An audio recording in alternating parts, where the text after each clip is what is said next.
Ok, espérate, yo Listo, reviso. ya estamos grabando.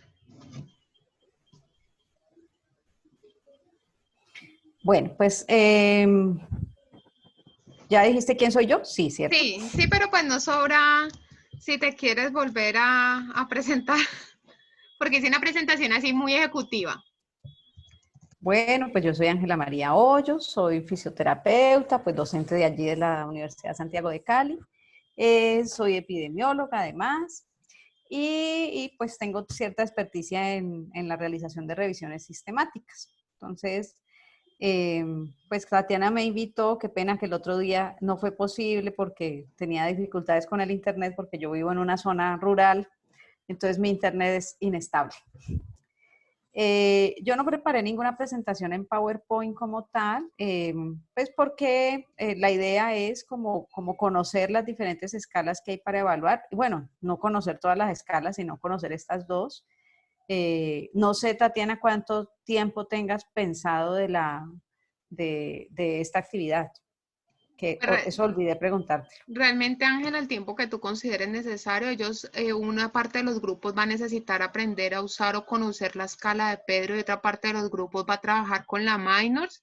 Entonces, yo sí siento es como al menos que entiendan cómo, o sea, en qué consiste cada punto, porque yo pienso que para un trabajo práctico como tal que revisen un artículo así exhaustivamente, pues eso nos va a conllevar más tiempo, pero sí que tengan como un acercamiento a lo que sería la estrategia de evaluación y cómo se hace, por ejemplo, eso de qué significa que la asignación sea oculto, qué significa que sí lo tenga o no lo tenga, como ese Ok, trabajo, pero realmente tenés el tiempo que necesites porque estos chicos son súper dispuestos.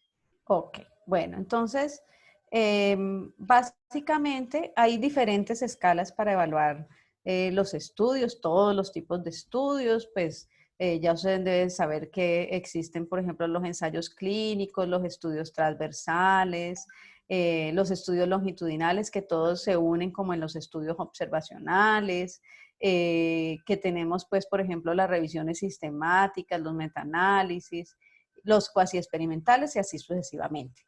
Entonces hay dos escalas que se usan mucho, que una es la escala de Pedro, que se usa mucho para estudios observacionales y para ensayos clínicos.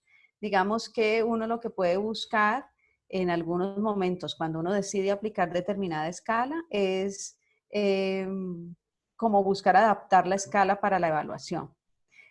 Entonces, esta escala que yo bajé, que es la escala de Pedro, digamos que tiene diferentes ítems que tienen relación con un ensayo clínico.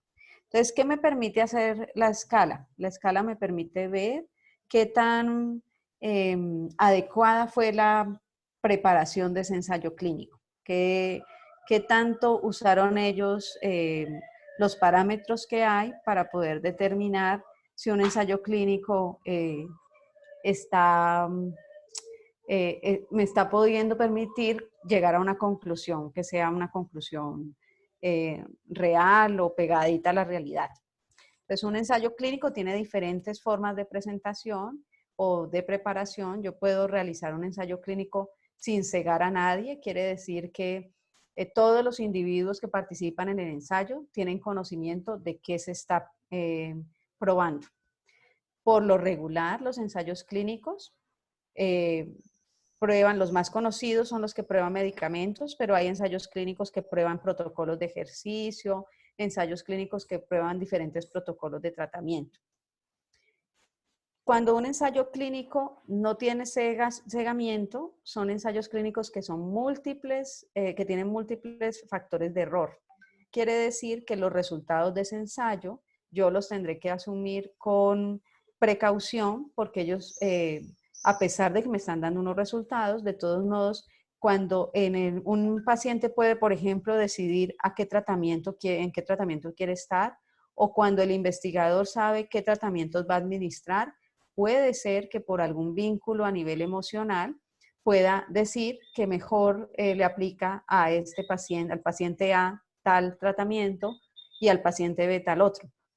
O que por ese vínculo emocional o por ese vínculo profesional que uno diga, yo veo a este paciente muy afectado, a este paciente definitivamente le voy a aplicar el tratamiento que yo sé que genera mejor efecto.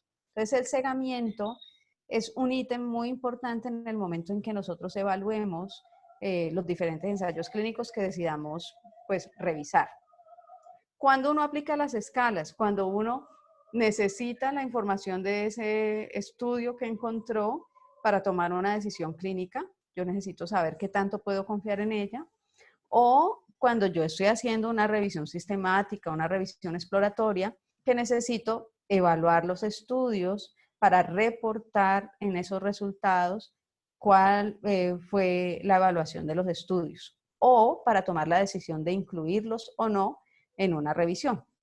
Ahí los investigadores asumen una posición diferente, o lo evalúan para incluirlo o lo evalúan posterior a la inclusión. Entonces, si ustedes observan aquí, el primer ítem es si los criterios de elección fueron especificados. ¿Qué quiere decir eso? Que uno lo que hace es coger el artículo y empieza a leer en cada punto qué es lo que reportan los investigadores. Entonces, si los investigadores me dicen que sí, que los criterios de selección de los diferentes individuos fueron que los individuos tuvieran, qué sé yo, de 10 a 12 años, que los individuos tuvieran tal estatura o tal peso, o que los individuos tuvieran diferentes características específicas, digamos que yo podría decir que esos criterios de selección estuvieron definidos previamente al inicio del estudio. ¿Dónde los encuentro? En la metodología.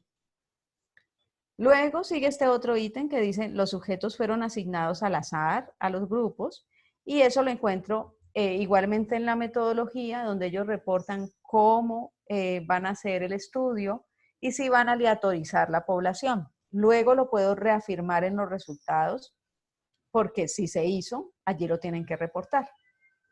Puede pasar, por ejemplo, Pedro da la opción de yo poner la página en que se encontró.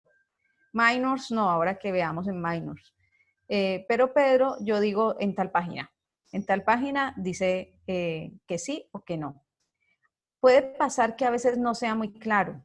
Entonces hay unas escalas que tienen la posibilidad de marcar si no es claro, porque uno puede entreverlo, pero el autor no lo dijo explícitamente. Yo lo que evalúo con las escalas es esa información explícita que me puede entregar el artículo como tal. Luego dicen si la asignación fue oculta, y eso tiene que ver con lo que les estaba hablando del cegamiento en los ensayos clínicos. Entonces, el ensayo clínico puede ser doble ciego, y es que tanto los investigadores como los pacientes estén ciegos. Puede ser triple ciego, que tanto como la institución donde se esté haciendo, los investigadores y los pacientes no sepan qué se va a intervenir. Los ensayos clínicos triple ciegos por lo regular son dirigidos por laboratorios, y el laboratorio lleva los sobres cerrados para cada individuo. Entonces no se identifica quién tiene o cuál tratamiento o el otro. O puede ser que solo no sepan lo que se va a aplicar los pacientes y que el investigador sí lo sepa. Pero así como les fui diciendo, cada nivel de cegamiento genera cierto tipo de sesgo que yo como investigador, en lo posible, debo tratar de controlar. Luego dice, todos los terapeutas que administraron la terapia fueron cegados. Básicamente es lo que les estaba diciendo. Entonces aquí están mirando si tiene un solo cegamiento, si tiene doble cegamiento o si tiene triple cegamiento.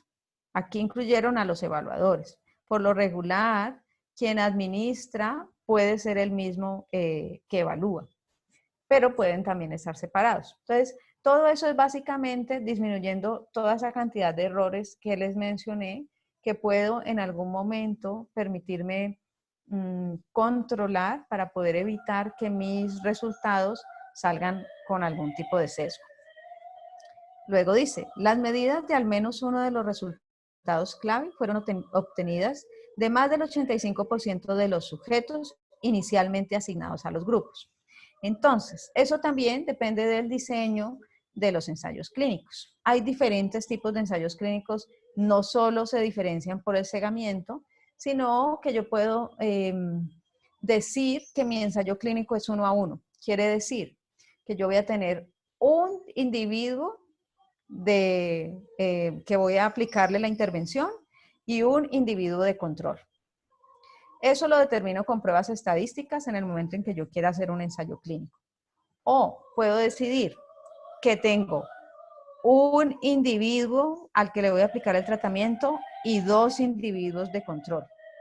Y así sucesivamente puedo ir aumentando mi cantidad de individuos de control o mi cantidad de individuos de tratamiento, dependiendo de qué tanta validez quiero yo en mi estudio, de qué tanta significancia he planteado desde el inicio. Solo yo lo puedo hacer, yo como investigador, junto con el sustento teórico que tenga respecto al tema en particular que yo voy a investigar. Como ustedes saben, cualquier proyecto de investigación pues tiene un sustento teórico importante, entonces yo, dependiendo de ese sustento, decido cuál puede ser el diseño que más me sirva, y además tendría que tener un factor muy importante que es la parte económica, que pesa mucho en los ensayos clínicos.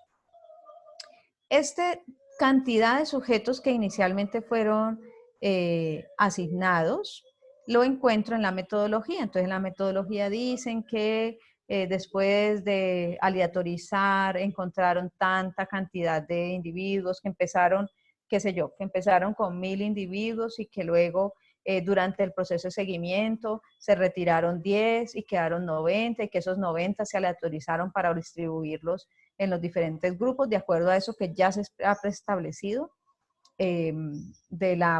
como la ponderación en cada grupo.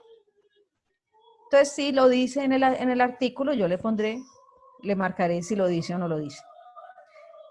Luego dice, se presentaron resultados de todos los sujetos que recibieron tratamiento o fueron asignados al grupo control, o cuando esto no pudo ser, los datos para al menos un resultado clave fueron analizados por intención de tratar. Yo no debo sacar arbitrariamente a ningún individuo de un ensayo clínico. Yo debo tenerlo allí siempre. O sea, si ese paciente entró a mi ensayo clínico y para entrar yo le hago firmar un consentimiento informado, bueno, hago todo un proceso legal, ese paciente entró y digamos que mi ensayo clínico duraba 30 días. Y resulta que ese paciente yo solo lo puedo seguir 5 días. Entonces, una opción que podría asumir cualquier investigador es decir, no, solo 5 días no me sirven, yo lo saco. Pero eso no está bien, no está dentro de la parte ética. Yo lo debo dejar allí y debo utilizar esos resultados que me dio hasta esos 5 días y debo reportar. Los investigadores que hagan un ensayo clínico deben reportar eso dentro del artículo, dentro del cuerpo del artículo. Y dirán que tantos pacientes al inicio que fueron asignados al grupo de tratamiento y los otros que fueron asignados al grupo control, que luego durante el proceso tantos pacientes desertaron, que esos pacientes que desertaron tenían tales características, bueno, en fin, uno estudia a los que desertaron también. Y que los otros que quedaron o que yo pude contactarme con esa persona que se retiró en caso de que no fuese triple ciego y proponerle que volviera al tratamiento, es allí cuando yo puedo decidir si ese paciente ha decidido estar en el estudio por intención de tratar. Yo determino a quién ese paciente determina si quisiera ser tratado o no. Y los autores o los investigadores deben presentarlo dentro del cuerpo del artículo. Si no lo presentan, esto me daría un sesgo, porque no estaría evidenciando todas las dificultades que tiene un ensayo clínico y que tuvo ese ensayo clínico como tal. El siguiente punto es como ustedes ven allí, los resultados de comparaciones estadísticas entre grupos fueron informados para al menos un resultado clave. Entonces, ¿qué sucede aquí? Yo, cuando hago un ensayo clínico, debo pues comparar el grupo tratamiento y el grupo control, es lo más importante para mí, porque yo necesito ver si hay diferencias en el efecto del tratamiento o no. cualquier investigador que haga un ensayo clínico va a buscar eso. Si no presento ninguna comparación estadística, estadísticas son medidas de asociación, medidas de significancia estadística, si yo no las presento, pues mi ensayo clínico es muy pobre a nivel de análisis estadístico. Entonces, digamos que yo le tendré que poner que no. Por lo regular, un ensayo clínico que uno encuentra publicado en una revista indexada, esto no va a ser nunca negativo, siempre será positivo, porque no lo van a aceptar en una revista indexada si no presenta este resultado. Pero pues puede pasar, entonces es importante evaluarlo por eso. Dice, el estudio proporciona medidas puntuales y de variabilidad para al menos un resultado clave. En los ensayos clínicos, así como en los observacionales, tenemos la variable principal, en las revisiones sistemáticas tenemos el desenlace final. En los ensayos clínicos también tenemos un resultado, así que es muy importante y que yo debo considerarlo como ese resultado clave que me va a generar todos los otros resultados del estudio. Este resultado clave desde el inicio, desde el protocolo del ensayo clínico ya tiene que estar muy claro y yo debo haber dicho allí cómo voy a presentar ese resultado. Si ese resultado lo voy a presentar en valores absolutos, que es muy raro, si lo voy a presentar en odds ratio, si lo voy a presentar en riesgo relativo, si lo voy a presentar por intención de tratamiento, que es otra medida estadística que se puede generar. En fin, yo tendría que haber definido en el protocolo cómo lo voy a presentar y luego en la metodología, pues lo tengo que haber aclarado. Yo como lector lo que hago es mirar si en la metodología lo presentaron y luego miro en los resultados a ver si en los resultados se evidenció de alguna manera. Y pues paso a calificar. Luego, la escala Pedro me permite como asumir diferentes criterios de acuerdo a esa evaluación. Que eso pues lo podemos, ustedes lo pueden leer en el momento de hacer una calificación y podrían determinar, como les dije, si ese artículo que encontraron para ustedes, digamos que tiene una buena calificación, varios ítems dieron en sí, que es lo que me interesaría a mí, que muchos ítems me den afirmativos, o todo lo contrario. Si es todo lo contrario, yo tendría que dudar de la información que me está dando esa evaluación de ese artículo, porque no me está generando tranquilidad con esos resultados. No sé si tengan alguna pregunta hasta el momento.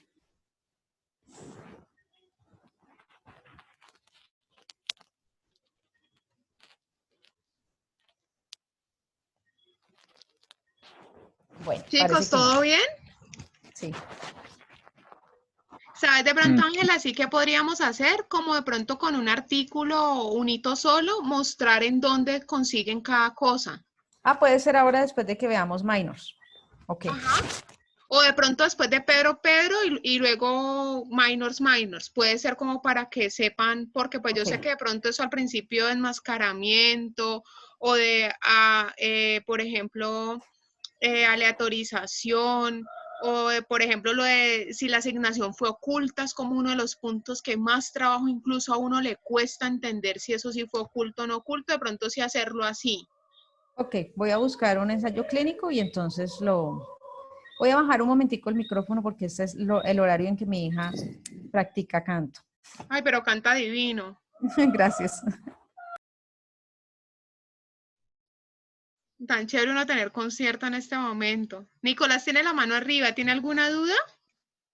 Sí, profe, pues no sé, como un comentario, digamos, no sé, sería mejor reevaluar la escala de Petro en cuanto a eso del cegamiento en los fisioterapeutas, porque pues yo sé que el cegamiento es muy importante, pero ¿cómo uno puede cegar una terapia o un protocolo? O sea, pues la mayoría de veces va a dar negativo, ¿no? Mira, no necesariamente. Eso te iba a decir, hay en unos casos, pues no sé si Ángela piensa diferente, pero hay en unos casos, por ejemplo, donde la intervención es muy evidente y uno como oficio sabe lo que está haciendo.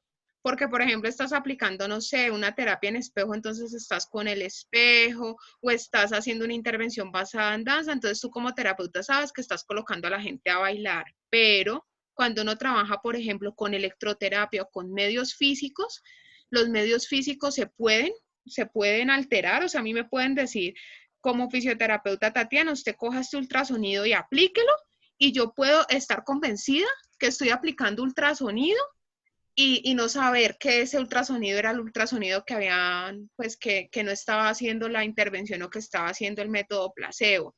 Entonces, por eso es que se sigue contemplando, Nicolás, porque en algunas intervenciones sí aplica ese cegamiento a los terapeutas. Ok, listo. Muchas gracias. No sé si Ángela tiene de pronto algún otro ejemplo adicional al de ultrasonido, electroterapia, Pero hay con diferentes, cegamiento, sí, hay o alguna diferentes, otra cosa que como para que nos contextualices también. ¿Tengo activo el micrófono? Sí. Hay diferentes también, por ejemplo, con protocolos de ejercicio también se puede hacer cegamiento, básicamente por como el peso que se pueda usar, eh, eh, por cómo yo esté direccionando, por ejemplo, la estimulación eléctrica. He encontrado algunos estudios respecto a eso. ¿Por qué se cataloga, se acomoda el equipo y se le entrega al terapeuta, y el terapeuta no solamente sabe dónde va a poner, por ejemplo, los electrodos, pero no sabe qué tipo de corriente se va a, a impartir al paciente y ese tipo de cosas? No es muy común, pero sí se encuentra. Bueno, este es Gracias, un profe. ensayo clínico. Es un ensayo clínico de una revisión sistemática que estoy haciendo de como el efecto de esas plataformas de vibración en la función de las extremidades inferiores, en el estiramiento, bueno, de los pacientes después de un ACV. Es un ensayo clínico doble ciego, si ustedes ven, ciego simple. Quiere decir que solo los pacientes no sabían cuál era su intervención. Entonces, cuando yo me acerco a un ensayo clínico, bueno, a cualquier artículo, entonces yo pues lo primero que hago es mirar el abstract, a ver qué tanto me dicen en el abstract. Entonces yo veo aquí que ellos hacen una revisión amplia de qué es la terapia de vibración, luego se plantean su objetivo, que para ellos era explorar el efecto de esa vibración en los pacientes que han pasado un ACV. ¿Y qué métodos usaron? Miren que ellos aquí dicen que aleatorizaron. Entonces, si ellos aleatorizaron, digamos que yo ya empiezo a decir, bueno, digamos que ellos no le aplicaron, el grupo de tratamiento y el grupo de control no fue al dedo, sino que ellos definitivamente solo lo metieron a un software, metieron todos los sobrecitos a una bolsa y sacaron un sobrecito para saber qué paciente iba a tener qué. Bueno, la aleatorización es de múltiples maneras. Uno lo puede hacer en Excel, lo puede hacer así como les estoy diciendo, de sacar un sobre y a ese le tocó tal tratamiento o control. Y ellos aleatorizaron, pues, o el grupo que iba a tener el tratamiento con vibración, que ellos se reportan aquí cuántos fueron, si ustedes ven, 30, y el grupo que tuvo bicicleta, al parecer aquí. Y aquí también fueron 30. Quiere decir que este ensayo es 1 a 1. Ellos tienen la misma cantidad de personas en el grupo de tratamiento y la misma cantidad de personas en el grupo de control. Luego dice que ambos grupos recibieron terapia ocupacional después de esas intervenciones, porque pues tenemos siempre que estar como correlacionando con eso que nos estaban presentando en el título.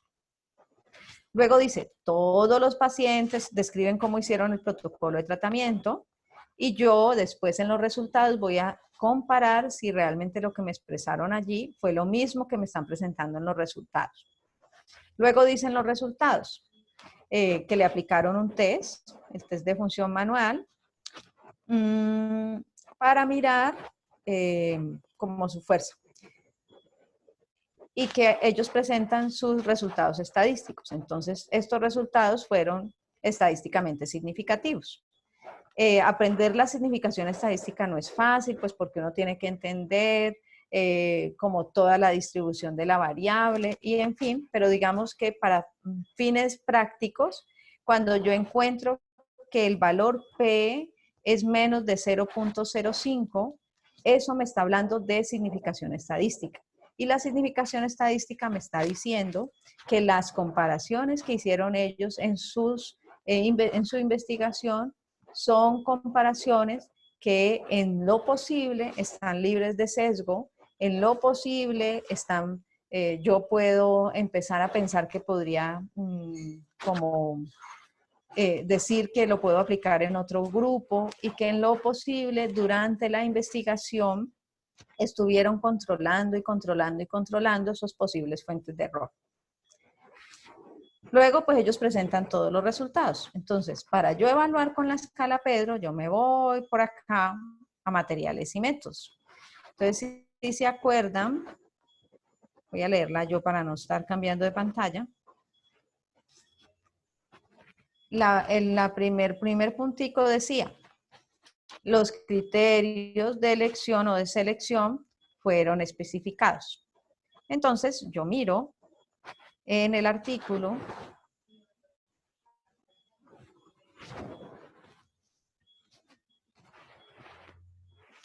miro, dice que ellos reclutaron a los pacientes después de una ACV, que reclutaron 60 pacientes, que los criterios de inclusión fueron que hubiesen tenido su primera ACV entre los 6 meses antes del reclutamiento y que tuviesen esta calificación del Mini-Mental y que además la afectación, que la escala de Ashworth fuera, si le aplicaron la escala de Ashworth modificada y que fuera menor a 2. Y que también le aplicaron Brunston, donde dicen con qué calificación querían que estuvieran en Brunston, y le aplicaron este test, donde también dicen qué calificación quería que tuvieran en su hombro hemiparético. Luego dice que le aplicaron todas las escalas. Entonces quiere decir que mis criterios de selección están claros porque luego ellos hablan de los criterios de exclusión y también dicen que no tuviera otra enfermedad neurológica y en fin, me refieren todo lo que yo estoy preguntando. Entonces, yo le pongo en su primer calificación, le pondría sí. Luego dice que si los sujetos fueron asignados al azar, yo ya sé que sí, porque allá me dijeron que los habían aleatorizado. Luego dicen que si la asignación fue oculta. Entonces yo me voy al ensayo y leo. Dice que a través de un muestreo aleatorio simple, ellos escogieron 30 para cada grupo. Dicen cómo calcularon esa muestra, porque el muestreo, para yo calcularlo aleatoriamente, tengo que hacer un cálculo estadístico, que eso me puede ayudar un estadista o lo puede hacer pues quien tenga una experticia haciendo muestreo, pues eso depende de muchos factores. Entonces, ellos presentan cómo hicieron el muestreo, de muestreo aleatorio simple, entonces yo digo que sí pasó la aleatorización simple. Y sigo mirando.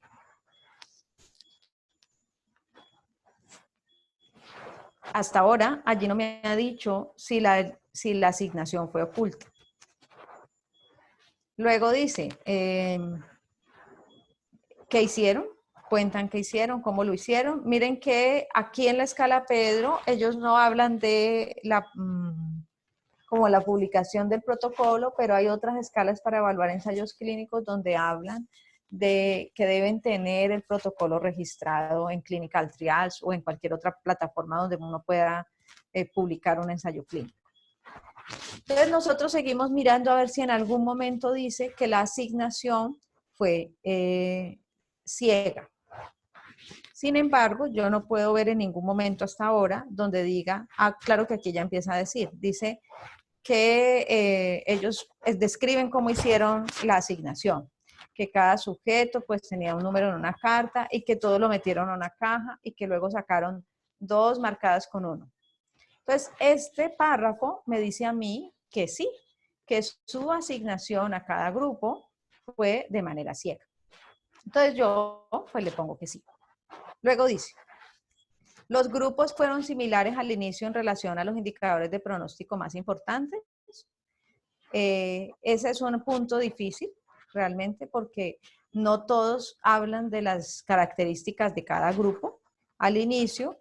Digamos que aquí lo único que presentan son sus criterios de inclusión y nos presentan cuáles podrían ser incluidos y cuáles no, y nos hablan simplemente de la cantidad de las personas, pero no hablan exactamente de las características de los usuarios. Entonces yo empiezo a seguir, yo sigo leyendo para ver si en algún momento puedo encontrar cuáles eran las características de los sujetos.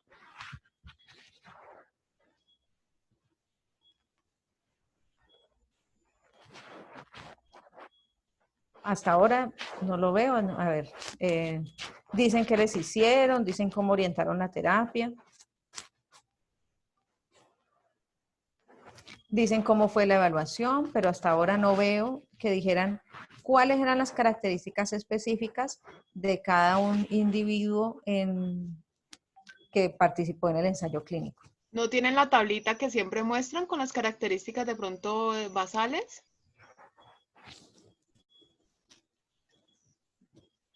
Mira que esta es una característica simple. No. Este ensayo clínico no la tiene.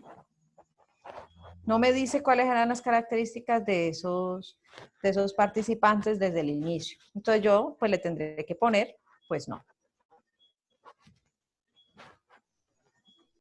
Porque yo no sé si los grupos eran similares o no.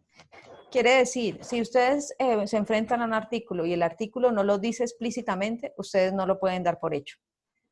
Si existe la opción de decir es poco claro, ustedes ponen poco claro. Pero si no existe esa opción, ustedes les toca ponerle no, porque no tienen la certeza. A no ser que uno tenga mucho tiempo y uno le escriba al autor y le diga, mire, usted hizo tal artículo, tal investigación, yo estoy evaluando ese artículo para poder usarlo, no sé qué, usted me podría decir cómo fue este proceso. Y los autores siempre responden, pero digamos que uno no tiene tiempo para estar haciendo eso con cada artículo que lee. Entonces, yo lo califico como no. Luego dice, todos los sujetos fueron cegados, ya vimos que los sujetos no se daban cuenta qué intervención tenían. Luego dicen, todos los terapeutas que administraron la terapia fueron cegados, no es claro en el artículo, entonces, además me dice que es un ciego simple, lo más probable es que no lo sepan, entonces, si en el artículo no me lo aclara perfectamente, yo decido no hacerlo, decido que le voy a poner que no.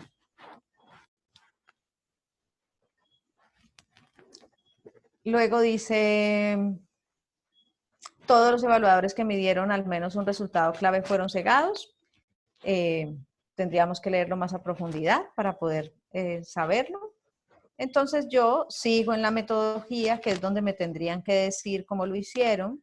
Entonces ellos hablan de cómo fue el protocolo que implementaron, durante el tiempo que estuvieron implementándolo. Luego...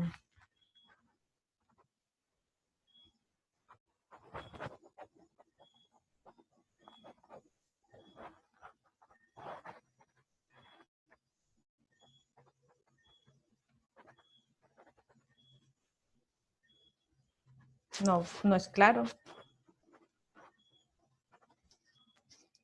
Digamos que podría mirar en los resultados, aunque si ellos no lo mencionan en la metodología, pocas veces ya lo mencionan en los resultados. Este artículo es corto, si ustedes observan. Entonces, digamos que le tengo que poner que no. Entonces, si yo hago la memoria, llevo como 3 ítems que he dicho que no. Entonces, luego dice, las medidas de al menos uno de los resultados clave fueron obtenidas de más del 85% de los sujetos inicialmente asignados. Entonces, yo me voy a los resultados donde me dice cuántos individuos estuvieron en la investigación. O si me dice que algún individuo se retiró del estudio. Al parecer, según lo que mencionan, los individuos no se retiraron, parece ser que siempre estuvieron con los mismos 60, porque cuando me entregan los resultados, yo veo que que hay siempre Sí, eso 30 te y iba a 30 en cada decir, grupo. Uh-huh. que con los 30 que arrancaron en cada grupo parece que terminaron. Ajá. Y no están explicando tampoco pérdidas ni nada, no hay como flujograma ni nada así. Entonces, a veces cuando tienen pérdidas en los ensayos clínicos, presentan lo que dice la profe Tatiana, presentan un flujograma para poder que uno como lector se ubique. Este es un ensayo clínico muy simple, los ensayos clínicos simples ciegos, o sea que solo tienen un cegamiento, son de más fácil realización que los dobles ciegos. A medida que va aumentando el nivel de cegamiento, genera mayor dificultad para la ejecución del ensayo clínico. Un ensayo clínico triple ciego, pues tiene que ser subvencionado por un laboratorio porque sale muy costoso realizarlo, porque todo tiene que estar oculto. Bueno, luego dice, se presentaron resultados de todos los sujetos que recibieron tratamiento, pues vimos en la tabla que todos los sujetos que empezaron, pues para al parecer terminaron, porque siempre se presentan 30 de cada grupo. Luego dice que si se informaron comparaciones estadísticas entre los grupos. Entonces, ellos aquí después presentan qué pasó después de cada intervención en los grupos. Entonces, hablan sobre los cambios que hubo entre los grupos. Y si nosotros miramos en la tabla 1, ellos hicieron comparación porque aquí me presentan valores que me están mostrando una medida comparativa entre los dos y de si me dio significancia o no. Aquí, por ejemplo, en lo que decíamos, los significados 5, pues ninguno tendría significancia. Ahí tendría uno que estadísticamente empezar a mirar qué pasó con las redes en este momento. Pero yo sí podría como mirar de pronto en la otra, aquí donde comparan la intervención como tal, si ustedes observan, ellos pueden ver que en el mismo grupo, en la misma intervención, ellos generaron una medida que fue significativa. Estas dos fueron significativas. Esta comparación de todos los grupos no fue tan significativa, digamos que la primera un poco. Pero estas dos son muy significativas que me podrían decir que tanto que cuando yo aplico la terapia de vibración encontré cambios en la parte de función manual y la parte de fuerza prensil, creo que sabéis qué es eso, y que en ese resultado yo puedo confiar porque es estadísticamente significativo.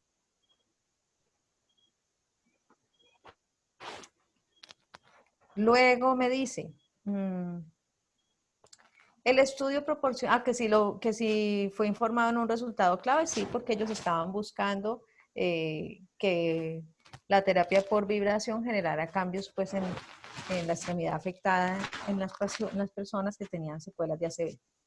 Luego dice, el estudio proporciona medidas puntuales y de variabilidad para al menos un resultado clave. Sí, si ustedes observan acá, las medidas son muy puntuales. ¿Ya? Y fuera de eso son estadísticamente significativas y ellos en los resultados lo presentan muy claramente. Es un estudio bien conciso, las revistas cada vez están buscando que uno escriba con más síntesis, como ustedes ven aquí. Entre más síntesis, mejor. Y hasta allí llega la evaluación de escala Pedro. No sé si tengan alguna inquietud. Esta escala es muy fácil de aplicar. Las otras escalas para evaluar ensayos clínicos son más complejas.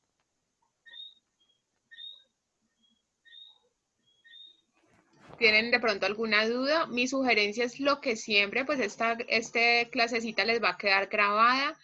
Ir mirando, como hemos hecho con lo de los tutoriales de búsqueda, con los tutoriales de filtros, ir mirando e ir haciéndolos paso a paso, porque pueda que ahorita sientan que es bastante información, pero pues en síntesis, yo pienso que está muy claro lo que nos presenta la profe. ¿Qué otras escalas han explorado, Tatiana?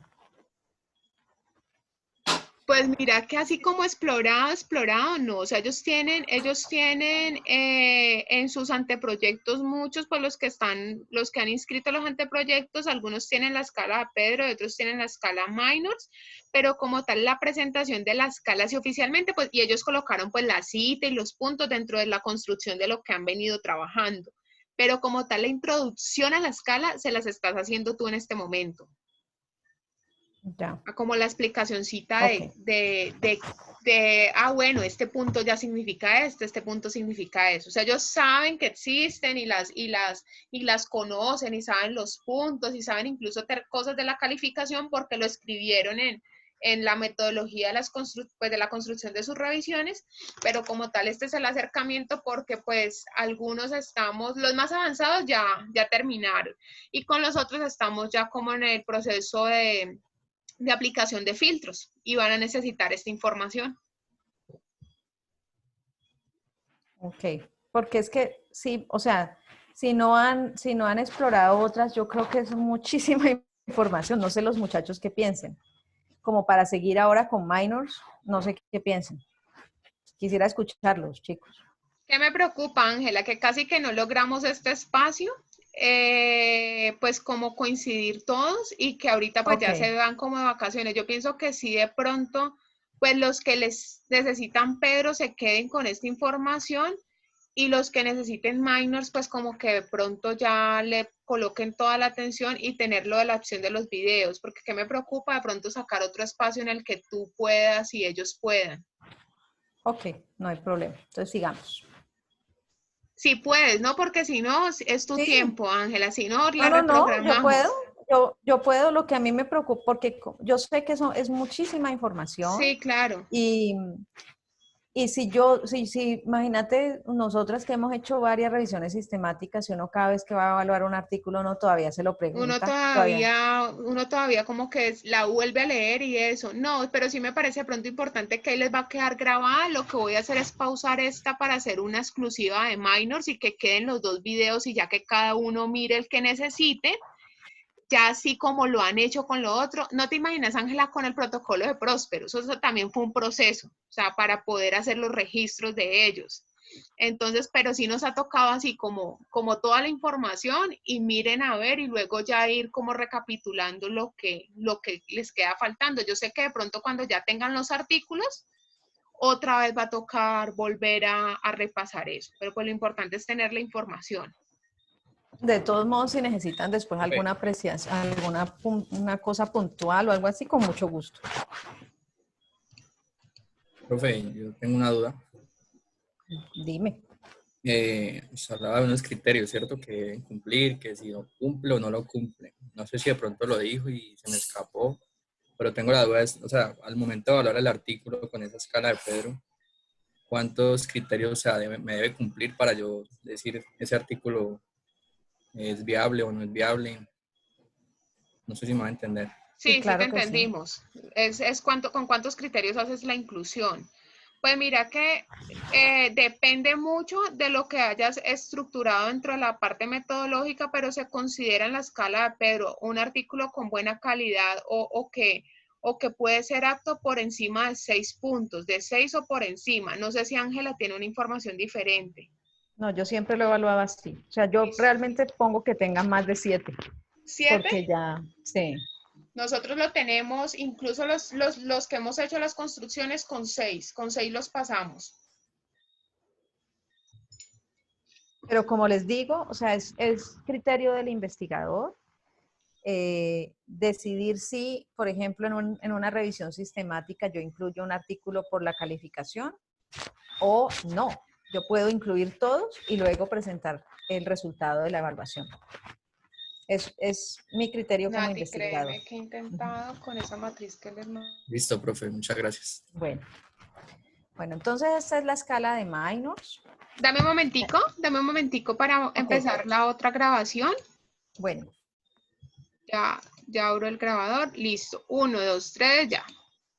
Bueno, Entonces, esta es otra de las escalas. Esta escala de Minors es la que una de las que más se usa para evaluar estudios observacionales.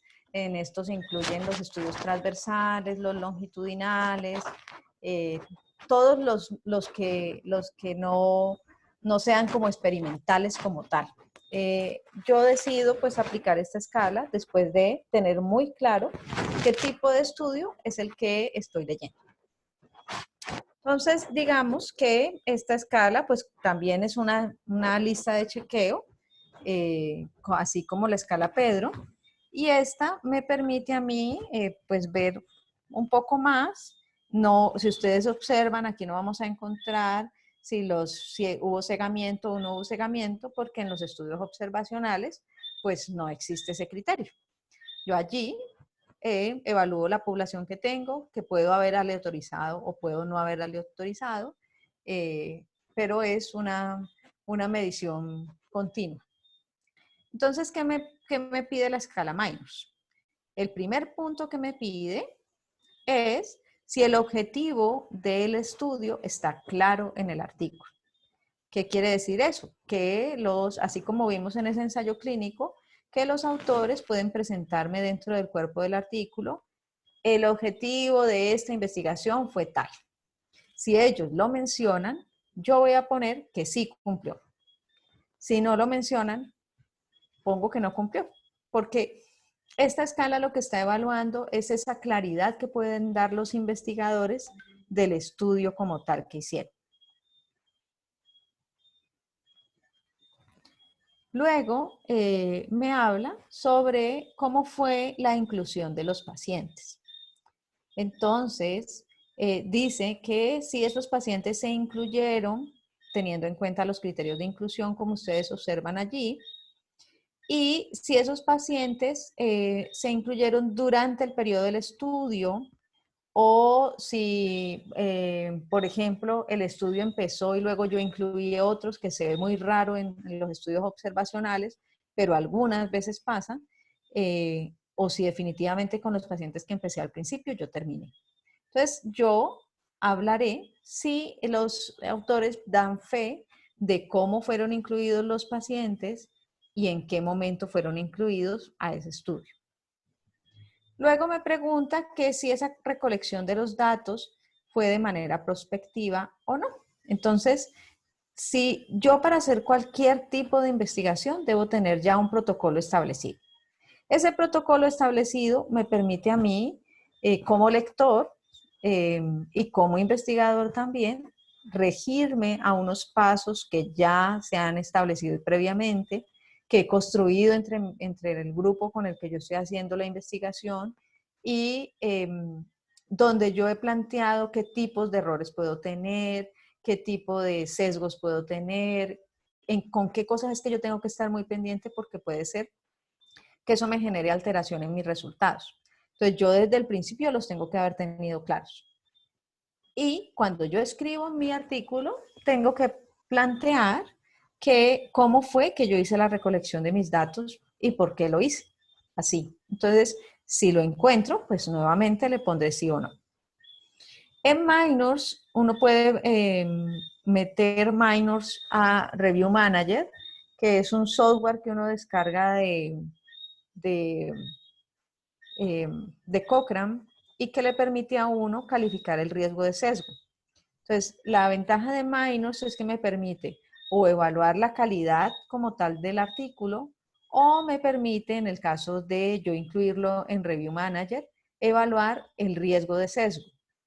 Si yo voy a usar el Review Manager para evaluar ensayos clínicos, ya no uso Pedro. Uso la herramienta de riesgo de sesgo de Cochrane. Entonces, todo dependerá de cómo yo decida evaluar mis artículos. Si voy a hacer una revisión sistemática, cómo los decido evaluar. Eso lo decido yo como investigador. Luego dice que si esos resultados finales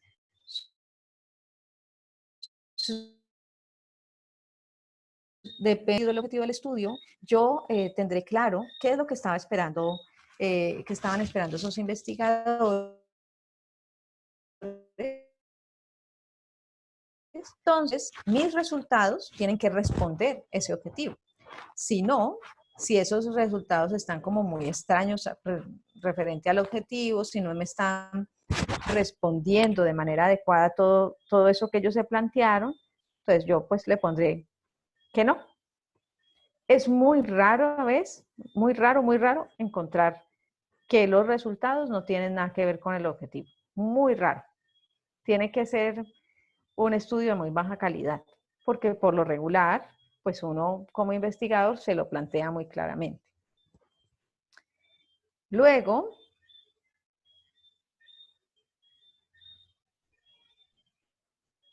perdón un momentico.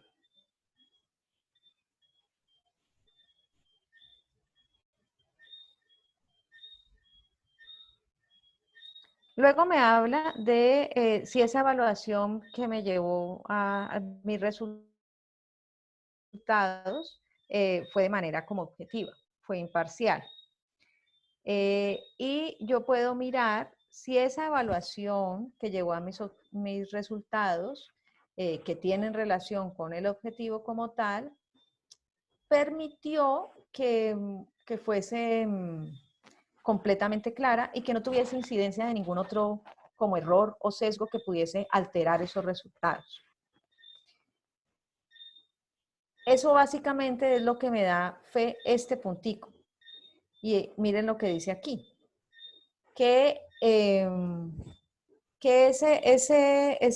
si existieron otras razones para que mis resultados no fuesen como tan característicos o no fuesen como tan explicativos de la realidad o del el objetivo como tal, y si esos resultados míos fueron influidos por alguna presión externa, qué sé yo, por ejemplo, si los investigadores informan que tienen conflictos de intereses, si es que su investigación la patrocinó un laboratorio, por ejemplo, si yo voy a hacer una investigación con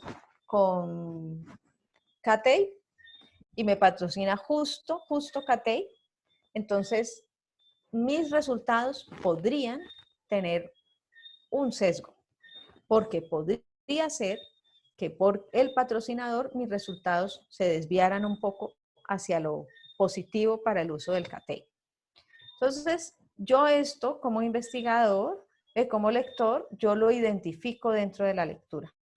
Rara vez los estudios sacan en este punto, una prueba negativa, porque uno como investigador busca ser imparcial. Pero algunos, cuando tienen un aporte muy significativo del laboratorio, pues lo reportan y lo tienen que reportar. Luego dice que si ese periodo de seguimiento fue apropiado al objetivo del estudio. Entonces, si yo digo en el estudio que quiero ver cambios en la fuerza muscular, pues yo no puedo hacer una investigación de una semana, porque no voy a ver ningún cambio, pues una cosa loca. Si yo quiero ver cambios en la marcha de un niño con una secuela tipo diplegia espástica y el niño apenas empezó a controlar su sedente, y yo digo que yo voy a ver cambios en la marcha en una investigación de 2 meses y el niño apenas empezó a controlar su sedente, pues es algo ilógico. Yo no podré tener ese periodo de tiempo de seguimiento para el objetivo que yo tengo. Tendría que tener un periodo de seguimiento más largo. Entonces, aquí en este punto, digamos que uno tiene un toque de evaluación subjetiva porque yo entro a juzgar eso que me está expresando el investigador. Y ese juicio es el que es susceptible de error.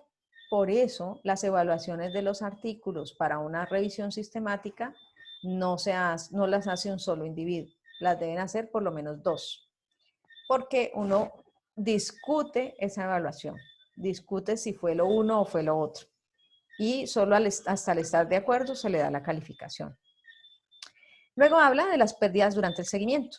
Pocas veces en un estudio transversal, por ejemplo, no tiene pérdidas, pero en los estudios longitudinales, que son seguimientos por largo tiempo, 1 año, bueno, más de 6 meses, digamos que los individuos pueden decir, ya no quiero participar, ya no quiero estar aquí, o simplemente no vuelvo. Entonces yo tengo que reportarlo y tengo que calcularlo. Si las pérdidas fueron más del 5%, eso genera cambios en mis resultados, porque se acuerdan que por acá, cuando estábamos viendo lo del ensayo clínico, vimos cómo calcularon el muestreo. Aquí en los estudios observacionales yo también hago el cálculo de la muestra. Si esa muestra mía se ve muy afectada porque más del 5% de los participantes se fueron, entonces eso va a afectar mis resultados. Y yo como autor debería de exponerlo. Y es allí cuando yo como lector miraré este punto. Luego sigue, si el cálculo, miren aquí el cálculo del tamaño del estudio fue calculado de manera prospectiva, eso va relacionado con lo que les mencioné del cálculo del tamaño de muestra, y es como yo previamente he planificado y evaluado de acuerdo al sustento teórico ese tipo de investigación que yo voy a hacer, qué sé yo, si yo voy a medir balance, yo reviso balance en personas mayores de 70 años, por ejemplo. Entonces yo busco en la literatura si hay otros estudios que hayan evaluado lo mismo, balance en mayores de 70 años, y cuál ha sido más o menos sus resultados y cuánta muestra, qué cantidad de sujetos han necesitado para eso. Y cuál ha sido, por ejemplo, la prevalencia, las proporciones, todo eso me permite a mí tener información para calcular el tamaño de muestra. Y eso, como les decía, nos ayuda un estadista, nos ayuda un epidemiólogo o un matemático que tenga experticia en muestreo. Por lo regular, digamos que uno puede ensayar y errar hasta que logre el cálculo del tamaño de muestra si no tiene alguna de esas profesiones, pero pues lo más rápido sería hablar con uno de estos profesionales para que le ayuden a uno el cálculo del tamaño de muestra. Luego, hay unos criterios que son opcionales. Digamos que uno podría aplicar estos primeros 8 y quedar tranquilo con eso, pero yo podría aplicar estos otros. Entonces, a veces los estudios observacionales tienen un grupo de control. Entonces, han hecho un seguimiento de unos individuos y a unos les han aplicado el tratamiento, a otros no. Entonces, han visto simplemente en el transcurso del tiempo cuáles son sus cambios. Entonces, sí, dice, si fue adecuado ese grupo de control, y es que tendrá que ser parecido al grupo de tratamiento, tendrá que tener las mismas características, en fin. Luego miro si los grupos son contemporáneos, o sea, si esos dos grupos son similares, no solo si son similares en características, sino también si se siguieron en el mismo tiempo. Porque no será lo mismo si, por ejemplo, yo tengo un grupo que tiene un protocolo de ejercicio y yo a este lo empiezo a seguir desde el comienzo y al otro grupo lo sigo al final. No me dará los mismos resultados. Entonces, esto es importante. Luego dice si la línea de base es equivalente en los diferentes grupos, si he usado varios grupos, si he hecho un estudio comparativo. Y eso me lo muestra en la primera tablita como vimos ahora en el ensayo clínico. Y por último, este punto sí se aplica tanto hacia el estudio ha sido sin grupo comparativo o si ha tenido grupo comparativo, yo reviso si el análisis estadístico fue adecuado. ¿Adecuado para qué? Adecuado para el tipo de estudio, adecuado para el objetivo que ellos se plantearon y adecuado para el tipo de metodología que usaron. ¿Qué quiere decir eso? Si yo estoy diciendo en mi objetivo del estudio que yo quiero calcular, conocer la prevalencia de, qué sé yo, de riesgo de caída. Y entonces yo me planteo eso como objetivo y resulta que yo quiero conocer una prevalencia y yo cuando llego a mi análisis estadístico me pongo a calcular regresiones, me pongo a calcular, hay otra medida estadística que se llama riesgo relativo, bueno, miles de cosas. Y resulta que yo lo que tenía que hacer simplemente era calcular una prevalencia que tiene una forma específica de calcular. Entonces yo aquí, como lector, evalúo si realmente esto fue lo adecuado para el tipo de estudio que realizó la persona. No sé si tengan alguna pregunta. Yo sí tengo una duda, Ángela. En el punto 8, en el del cálculo de muestra, necesariamente, o sea, siempre se tiene que hacer ese cálculo de muestra de cada uno de los estudios, si eso era lo que se necesitaba. O sea, ¿eso implica siempre hacer ese procesamiento estadístico o hay otra forma más sencilla? Lo que pasa es que calcular el tamaño de muestra disminuye el riesgo de sesgo. Sí. Entonces, uno puede encontrar el estudio que dice que el muestreo fue por conveniencia.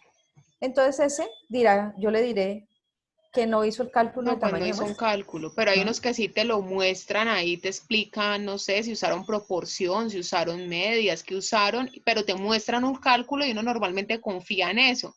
Pero pues te escuché lo de la parte del procesamiento estadístico y sí me queda a mí esa duda. Pero ahí es muy difícil porque no todos lo presentan. No todos dicen cómo, no todos dicen como vimos ahora en el artículo del ensayo clínico, no todos dicen cómo hicieron el cálculo. Pero digamos que uno queda tranquilo con que digan que el muestreo fue aleatorizado y que mencionan el porcentaje pues de confianza que usaron, el Ok, intervalo de confianza que nos ok. presentaron.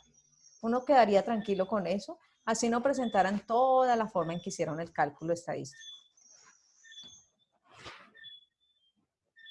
No sé si alguno tenga alguna otra duda.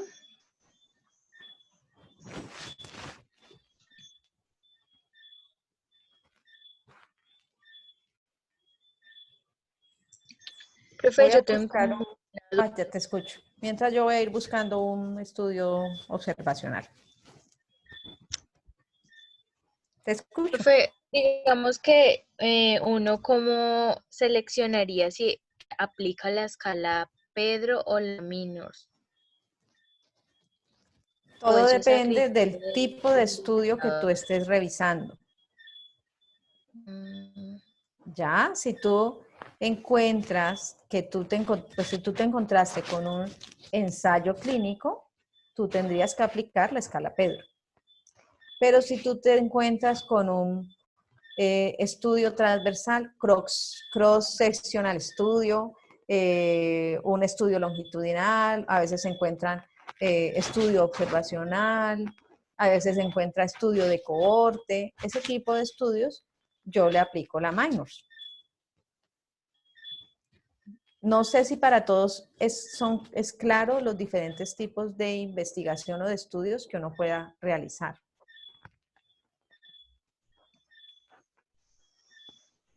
Yo pienso que sí, Vanessa. De eso hay un video también ya en el canal, deberías revisarlo. Pues lo que pasa, Ángel, es que aquí hay algunos chicos que ya vienen como desde el semillero desde hace un año y otros que se han venido vinculando, entonces de pronto pues las dudas son diferentes. Claro, por supuesto. Pero sí te hago esa invitación, Vanessa. Y lo de los filtros también, la pregunta que me hiciste por el otro grupo, hay un video que se generó eso y eso fue como la sesión que tuvimos en la primera virtual, la de marzo. Ah, ok, profe. Gracias. No sé si tengan otra inquietud. Estoy buscando un estudio observacional que es que...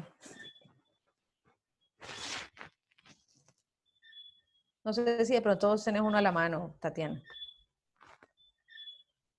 Voy a mirar si tengo algo observacional por aquí. Que todos los que tengo son ensayos clínicos porque estoy haciendo una revisión sistemática justo de ensayos clínicos. Pero vamos a mirar en mi tesis. De pronto este. Entonces, como les dijo la profe Tatiana, yo sé que es demasiada información, que puede ser que uno se sienta como atropellado con tanta cosa, pero la evaluación de los artículos es cuestión de práctica. Es cuestión de que yo lo haga y lo haga y lo haga muchas veces para poderlo comprender. Si no, no voy a poder hacerlo. No voy a poder, es muy difícil que yo de alguna manera logre evaluar eh, si yo no he estado en el proceso de practicar, practicar, practicar, practicar.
Mi pregunta para ustedes es, en algún momento, que yo ya le pregunté a Tatiana, ¿ustedes han aplicado las escalas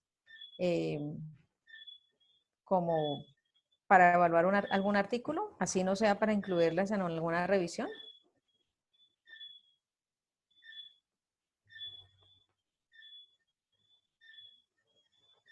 Yo no. ¿Cómo hacen ustedes las lecturas de artículos?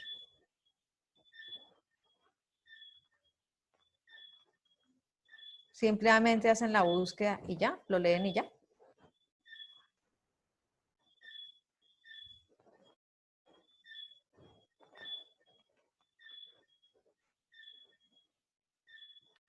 Sí, profe, pues la verdad es que hasta este semestre me vengo a dar cuenta que los artículos tenía uno que evaluarlos para ver el grado de pertinencia que tiene la investigación por mi parte, ¿no?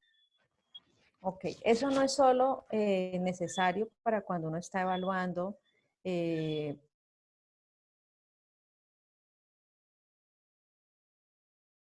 de una investigación, sino también cuando nosotros hacemos una lectura para tomar una decisión clínica.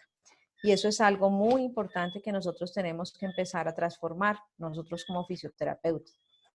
Y es que por lo regular, nosotros empezamos a leer y leemos todo y a todo le creemos absolutamente todo y no nos dedicamos a evaluar esos artículos con los que vamos a tomar decisiones.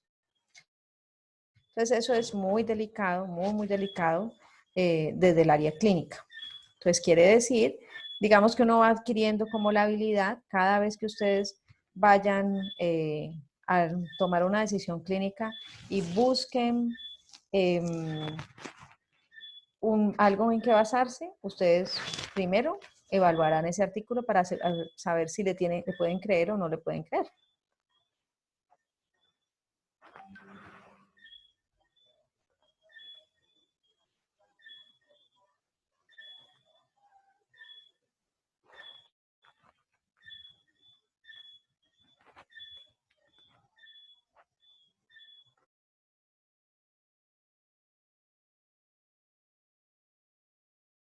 Marcha.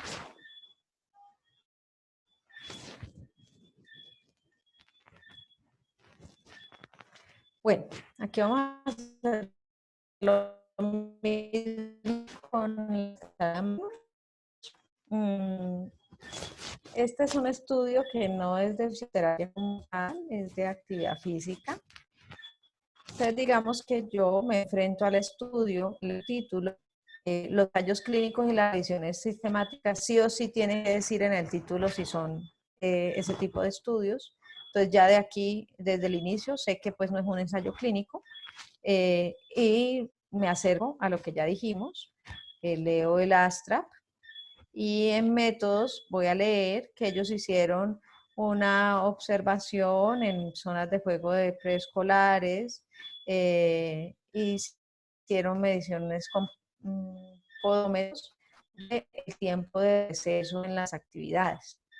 Miren que ellos para seguir estos colegios, esos colegios, en esa autorización encontraron que en esos colegios que ellos seleccionaron aleatoriamente, habían esta cantidad de niños.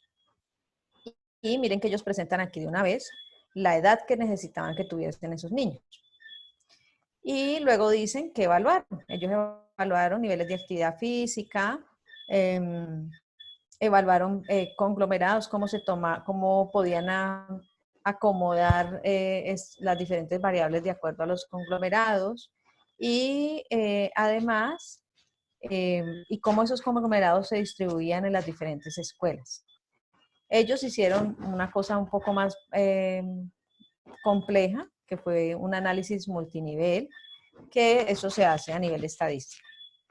Y luego ellos presentan los resultados. Entonces vamos para acá a mirar. Entonces yo empiezo.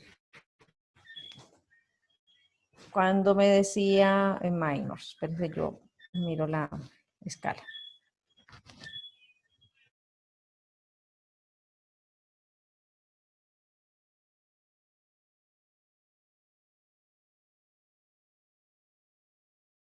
su objetivo.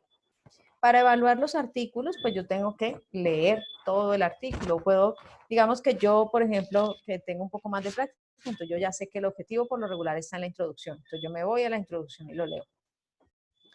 Luego dice, que si los pacientes fueron incluidos consecutivamente y además teniendo en cuenta los criterios de inclusión. Entonces,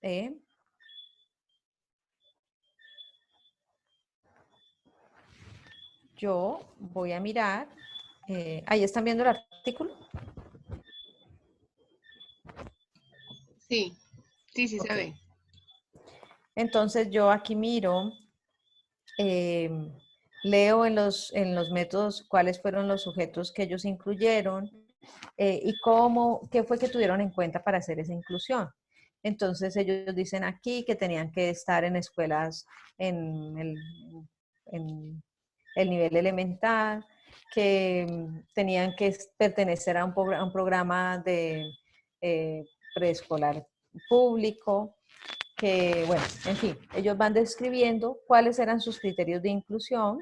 Entonces yo podría ir definiendo que sí, que ellos tenían claros sus criterios de inclusión, que los niños que se incluyeron o las escuelas que ellos incluyeron sí fueron como planteadas desde el inicio y fue como su inclusión fue de manera consecutiva. Luego dice Minors que si la recolección de los datos fue de manera prospectiva. Entonces yo miro cómo fue que ellos fueron recolectando. Entonces, bueno, me vuelven a decir que hicieron una actualización. Eso es algo muy importante para mí como lector. Luego me dicen otros factores que ellos evaluaron. Luego mira que hablan de cómo fue la exclusión. Me olvidó bien el término.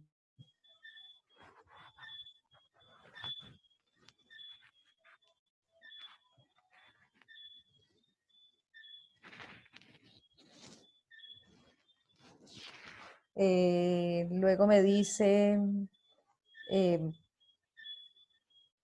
cómo hicieron, mire que aquí dan fe de cuántos niños empezaron, cuántos se fueron retirando, que es una de las cosas que yo evalúo, y con cuántos niños quedaron al final. Dicen cuánto tiempo lo hicieron y me dicen pues cómo lo hicieron. Entonces yo podría decir que sí a ese punto. Luego dice que si los resultados fueron acordes como al objetivo que se plantearon. Entonces, yo me voy a los resultados que ellos van a presentar.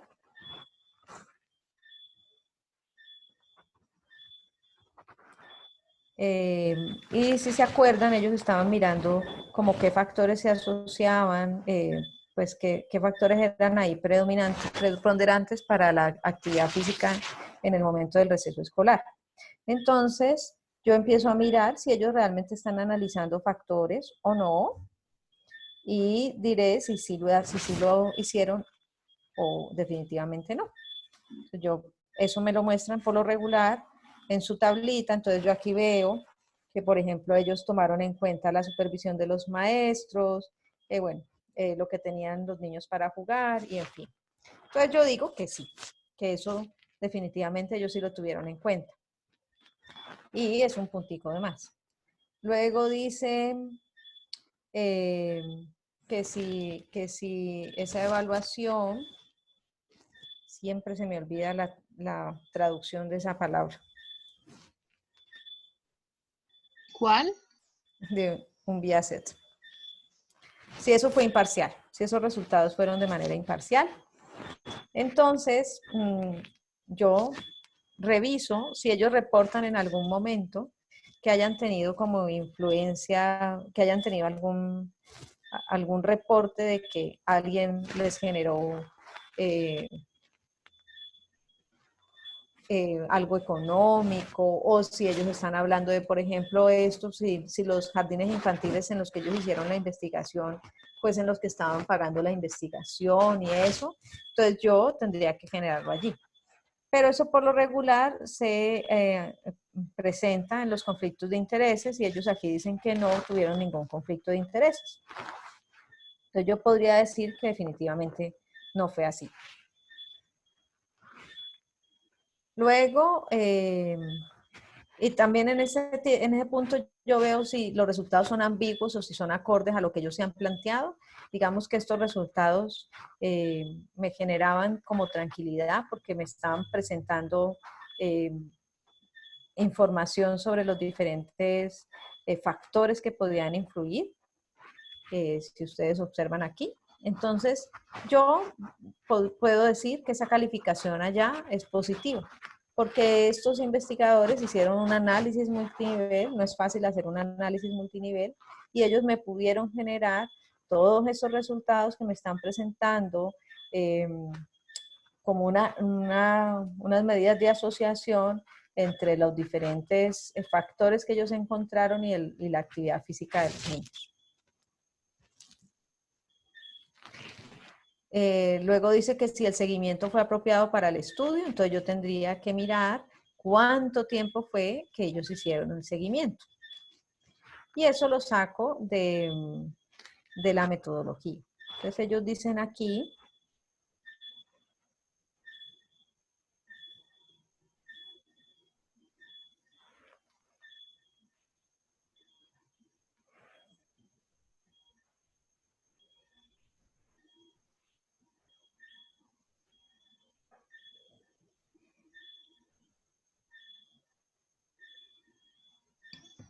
que no veo dónde dice.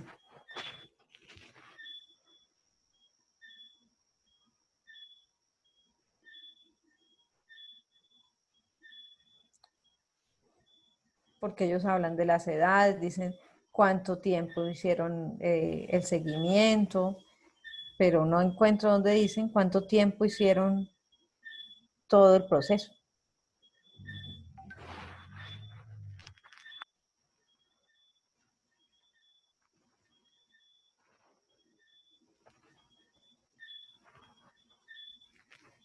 Entonces miren que este estudio, o sea, no reporta claramente en cuánto tiempo fue que hicieron todo ese seguimiento. Si lo hicieron en una semana, si lo hicieron en un día, no dice realmente nada. Si lo hicieron, si fue solo una toma de medidas y ya, ellos no lo reportan. Entonces yo pues no puedo calificar bien esa parte porque yo no tengo el reporte. No tengo cómo fue que ellos hicieron esa investigación, en cuántos días, ni nada de esas cosas. Entonces, esa sería una calificación negativa para este estudio. Luego dice que si habla de las pérdidas, ustedes ya vieron que hablaron de las pérdidas. Ellos no fueron muy explícitos de cuántos niños lo abandonaron, pero digamos que uno puede hacer como un cálculo allí matemático simple, y es que si yo sé que empezaron con esta cantidad de niños, entonces yo luego voy a la tabla y reviso con cuántos niños quedaron, aunque aquí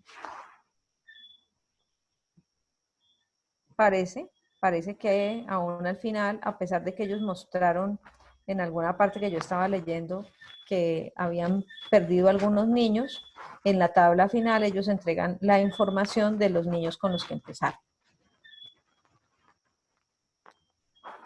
Y luego habla de el tamaño de muestra. Ellos hablan acá de que aleatorizaron, si ustedes se acuerdan, pero ellos no hablan explícitamente de cómo hicieron este cálculo de tamaño de muestra.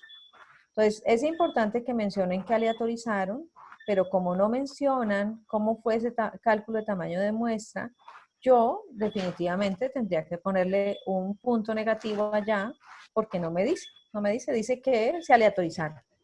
Ya, no sé cómo fue que decidieron aleatorizar, no sé por qué, si estos preescolares fueron la totalidad de la región, no explica claramente qué fue lo que hicieron, entonces yo pues le tengo que poner un punto negativo porque en ninguna parte me lo explica. No sé si hasta allí está claro todo.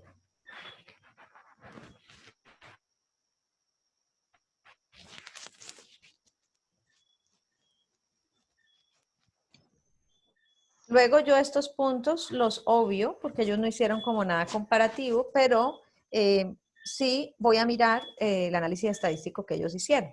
Entonces, si ellos hicieron un análisis multinivel, es más, hicieron algo más de lo que podrían necesitar para este estudio, porque es un estudio, no sé si es un estudio transversal o un estudio longitudinal, porque no habla exactamente del tiempo, pero digamos que si fuese solo un transversal que se mide en solo un momento, ellos lograron hacer una regresión, que es un análisis estadístico complejo, y eso me puede decir a mí que estos investigadores pues se tomaron su tiempo para poder hacer análisis profundo de estos datos. No sé si tengas alguna apreciación, Tatiana, o si los muchachos tengan alguna pregunta. Yo tengo una última duda, Ángela. Pasa a veces que, por ejemplo, hay artículos observacionales, por ejemplo, nos ha pasado con los de validación de escalas, que toman un grupo y otros, o sea, toman dos grupos y otros toman un solo grupo. En ese caso, ¿cómo haríamos con la minors para saber si usamos las accesorias o cómo haríamos de pronto la elección de esos puntos? Que puede ser una duda que no tengan ellos ahorita, pero que van a tener cuando lleguen a...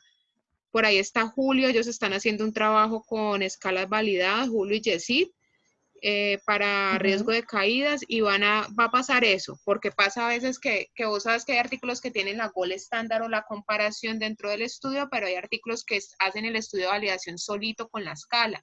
En ese caso, ¿qué haríamos para la apreciación crítica? Pero es que si se hace solo con un grupo, si yo no estoy comparando entre grupos, pues no puedo Los otros, me quedo con los otros. Pero si Claro. tengo artículos que tienen dos grupos y artículos que tienen solo un grupo, ahí cómo hago para pues puntuar o dejo algunos calificados con 8 puntos, otros con 12. Sí, y lo aclaro. Ok, esa era como una inquietud que tenía inclusive yo. No, pues Ángela, yo creo que muchas gracias. Yo creo que sí van a tener dudas, pero más adelante cuando se enfrente a los artículos siempre van a haber dudas. Agradeciéndote muchísimo tu tiempo. No, en lo que pueda ayudarles a los muchachos, pues con mucho gusto. Y bueno, entre nosotras trabajamos en equipo. Sí, La así idea es. es que uno solo aprende haciendo. Y cada día uno aprende más. Entonces, pues hay que empezar. Muchas gracias a ti, Tatiana, por la invitación. No, Profe, una pregunta. gracias. Aquí siempre bienvenida en este semillero de corazón. Gracias. Somos Profe, patoquinesis. profe, Pregunte a Arlington. profe, ¿dónde podemos conseguir o descargar esa escala? Lo que pasa es que Arlington, ¿desde cuándo está asistiendo al semillero? No, apenas hoy porque me invitaron, profe. No, yo estoy en Bueno, otro semillero. listo. Pero me interesó la Yo lo búsqueda. tengo que contextualizar para